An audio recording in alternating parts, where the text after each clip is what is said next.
একটা সময় আমি অনেক দুঃখ কষ্টে প্রতিবেদনের সামনে আসছি, কিন্তু আমি 5 ওয়াক্ত নামাজ পড়ি। আমি একটা সুন্দর মনের মানুষের জন্য আসছি। এরকম একটা মনের মানুষ যদি আমার পাশে দাঁড়ায় অথবা আমার সঙ্গে কথা বলে, আমি ঠিক সেইভাবে তার সঙ্গে কথা বলবো। না, এখন আপনি বোরকা পরে আসছেন কেন? আমি বোরকা পরে আসছি তো, নামাজ পড়ি, 5 ওয়াক্ত মানুষের বাসাতে কাজ করি।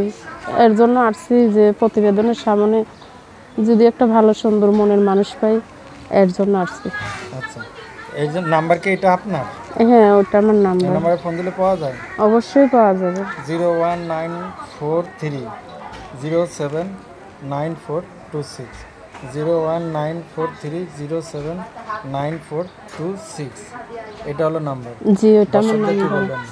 দর্শক ভাইদের বলবো যে আমার নাম্বারটা প্রতিবেদনে দেওয়া থাকবে। যদি ভালো মন নিয়ে আমার সঙ্গে কথা বলো, তাহলে অবশ্যই আশা করি আল্লাহর মতো আমিও তাদের সঙ্গে ভালো মনেই কথা বলবো। কিন্তু কেউ খারাপ কথা বলবেন না, মা বোন সবারই আছে। তারপরেও দেখা যাচ্ছে যদি মনের মতো মনের মানুষ হয়, তার সঙ্গে ফ্রিভাবে সব কথাই বলবো। ঠিক আছে, ভালো থাকবেন।